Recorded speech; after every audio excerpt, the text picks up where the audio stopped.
You do not understand Denji, or you just want to watch some random guy on the internet talk about him. So I have recently hopped back on TikTok, and as you can guess, I've had some of the most productive days of my life since then. But I've actually been seeing a lot of stuff, how people think Denji from Chainsaw Man is a super simple and not very upper tier main character, and I just have to disagree. And I think a big part about this is that a lot of Chainsaw Man fans are anime only fans, and they only covered 38 chapters of a 140 plus chapter manga, so you're just not going to get the full thing. And because most Chainsaw Man fans are anime only, we're going to be breaking this video into two parts. The first 12 episodes of Chainsaw Man, and then the manga after that. A lot of the draw to Denji is he's just the most relatable main character. He's a 16-year-old boy and he wants to touch boobies, as 16-year-old boys do. But that's really only on the surface. You see, as a young kid, when Denji's dad died, he inherited all his father's debt from the Yakuza and spends his entire young life trying to make up for that debt that his father had. He finds Pochita, the Chainsaw Devil, and makes a contract with him so that he can become a devil hunter and pay off his debt to the Yakuza. In the very first scene, we're introduced to Denji and we figure out that he just sold some of his body parts just for a little bit of yen. Denji will do anything to make money. People pay him to eat their cigarettes. I mean, he literally hunts devils as a human to make money. Denji literally just wants to survive and have a normal life, which is not a take you see for a lot of main characters in shonen. Not that Chainsaw Man really is for kids, it's like the least shonen ever. But well, Naruto is sad because he has to sit on a swing and he doesn't have any friends, and also sad because he doesn't have magic but he still has a home to go back to. Or Ichigo is sad because he let Orihime get hurt. Denji's just trying to survive, and again, this is relatable because not every person's life is this grand fairy tale. And I'm not saying that other MCs don't go through stuff as well, but I feel like people can relate to that desperate struggle that Denji goes through on a daily basis. Although we're all not plunged into 38 million yen in debt, which now that I look it up is $251,000, so like a lot of people are in that much debt. And well, like you can't really relate to like not having magic in a world full of magic, or you can't relate to being bad at jutsu in a ninja world. A lot of people can relate to not knowing if they're going to be able to get their next meal. Denji spent his whole life suppressed by the mafia, so he never got to go to school, so that explains why he's dumb. While other anime characters eat a lot because it's funny, Denji eats a lot because he grew up and he didn't get to eat because he was paying his father's debt back. While other anime characters are horny just because they're horny, Denji's horny because he just wants to be loved. He didn't experience that when he's a kid. In chapter 4, Denji has a conversation with Aki about taking his devil hunting more seriously. After that, Denji has a moment to reflect on what his dream is, and back when he was super poor and couldn't afford anything, his biggest dream was having toast with jam on it. That was a dream to Denji. But now since he's attained that, he starts to think of more things that he was missing that are just completely normal things throughout your life. Being a 16-year-old boy who's never had a chance to do anything in life, he comes to the conclusion that he wants to touch boob. Then when Power gets introduced and she gives him the chance to touch her chest if he goes and kills the Bat Devil for her so she can get her cat back, Denji gets his first taste of like what a connection is, and he starts to ponder on this time that he lost Pochita and how it made him feel. And he's realizing that he had a connection there and that other people also have connections with other people. Now flash forward, Denji kills the Bat Devil and Aki kills the Leech Devil, and Denji finally has the chance to touch Power's chest. Now he goes, he touches it, and then he just feels empty inside. For the last little bit of his life, that's really the only thing that motivated him, and he has this great moment of reflection where he sits there and he ponders on if the chase will always be more fun than the actual goal he reaches, which is a common theme you'll see about Denji throughout the entirety of the manga and the rest of this video, and it's almost like a representation of human desire. We always want more. People will start a YouTube channel and be like, oh, I'd be fine with just 100,000 subscribers, and then you need 200,000, then you need 1 million, and the same thing with money, and the same thing with people. It's just,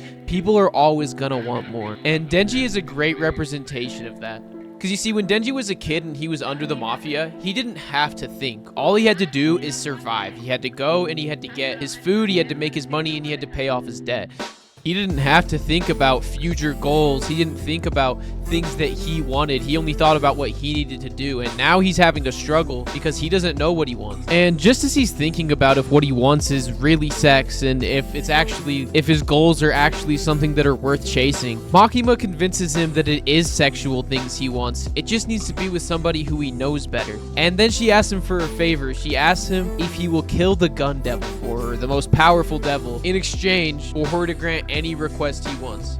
Nothing is off limits. This isn't Denji just accepting this deal because he wants to do things sexually. Denji wants to shut his brain off. He doesn't want to have to think. He just wants to fantasize about his goal and not think about the reasons. Every time he thinks about the reasons, he hurts. And again, this is such a human thing. We love to just shut our brains off and not think about what we're doing. So many people love to just not be in control, love to just, have somebody else take control of their life, do stuff like that. That's like what it's like to be depressed. Flash forward, and Denji hits his next milestone when he finally kisses Himeno at the bar. And unfortunately, this time, not only is it not what he imagined, it's just horrible. It's not good at all. She pukes in his mouth and it's disgusting. Denji has a big character growth moment when he turns down Himeno that night because he realizes he wants his first time to be with Makima. Spoilers for episode 8 here, okay guys? So get off the video if you don't want spoilers for anything past here.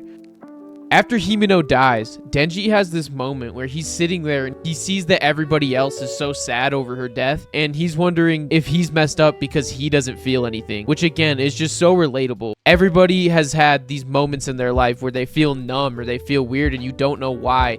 And you just have these moments where you reflect and you're like, am I messed up because I feel like I don't feel anything right here?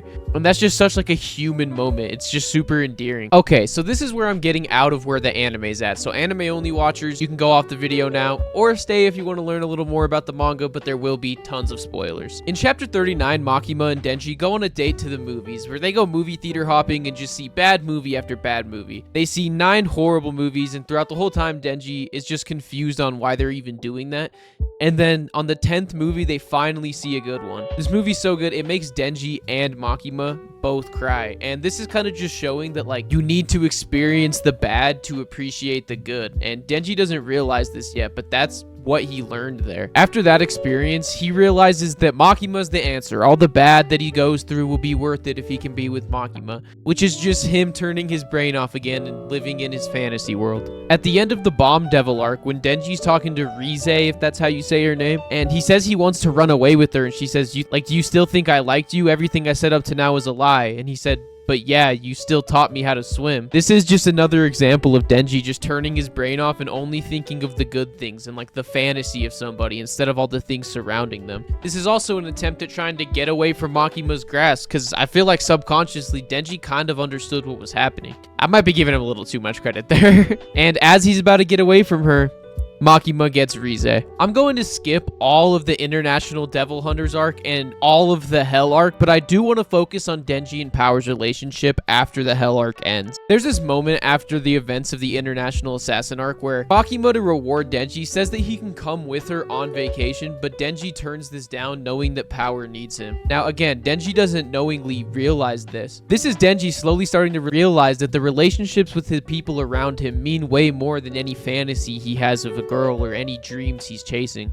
Denji gets extremely intimate with Power and he doesn't feel anything at all, and he has this moment where he realizes that he would have rather just lived his life in ignorance, imagining that moment as being the good thing and not actually having to experience it. And this is when he decides he's just gonna live his life ignorant. Denji could have seen what Makima was doing earlier. He could have seen through her plan, but he just decides to be ignorant and stay fantasizing about what can be with Makima instead of the situation surrounding it. And this all boils over when she turns Aki into the gun fiend. Denji has to fight Aki and he ends up killing Aki. And he feels so horrible about this. And he goes through this moment where he realizes that if he didn't have to think, if he didn't know all these things and was just mindless and just let Makima control him, he wouldn't feel so bad about having to kill Aki. Instead of taking the approach that maybe he should have thought about everything more so he could have prevented this, he just finally makes the decision to become one of Makima's dogs. Again, when Denji was a kid, he couldn't think. His entire life was controlled. He didn't have time to feel sad about the situations he was in because he had to survive. And now he just wants to become Makima's dog so he doesn't have to think.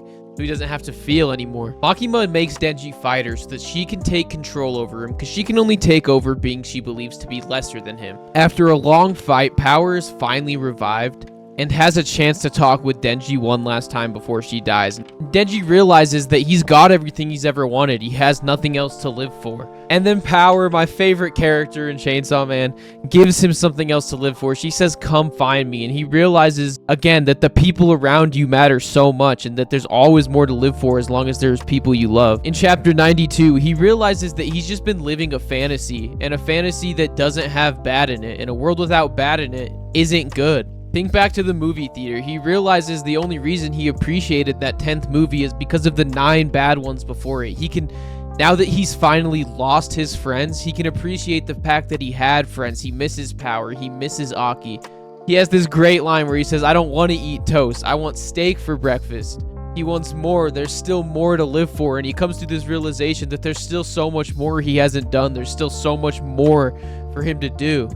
And in the final fight against Makima, when he pulls up to the graveyard, he asks her, "In this world you're trying to make, are there going to be bad movies too?" And she naturally says no, because her world is going to be free of all negative things. And now that Denji can appreciate the negative aspects of life because he realizes that they're the things that make it, so he can appreciate the good parts, he can't stand for that. So that's his final straw. He has to kill Makima. And because he was able to understand what relationships are and how it is to love a person, he was able to tell that Makima was never actually interested in him.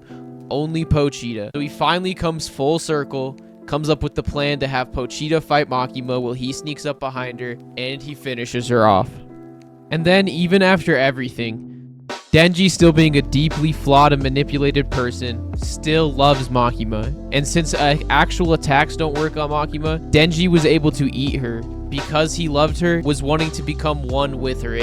There was no ill intent there. So Denji was finally able to finish it after he understood everything. And this is where Nayuta gets introduced, the reincarnation of the Control Devil. And Pochita tells Denji that the Control Devil was never able to make friends on equal terms because she only knows how to control people. So Denji decides that he's gonna love Nayuta and teach her to have connections the same way he learned. Denji is a deeply misunderstood character. His horniness is mistaken for just pure perviness when it's really just somebody being manipulated, and he just wants intimacy. He wants to be loved. He wants connections, and he just doesn't know that yet because of his upbringing. While other anime characters have simple goals that they're going to take a long time to get there and you know what they are, you don't know what Denji's goal is going to be, as he keeps coming up with more goals and more goals till you realize that he had his goals the whole time. He had a normal life, he had friends, he had food to eat, he had all that. And now at the end of Chainsaw Man Part 1, Denji's just trying to figure out how to live that normal life. It's only because of all of the bad things Makima did to him and all of the sadness he's experienced that he's able to have the relationship he has with Nayuta now, and Denji's grateful for that.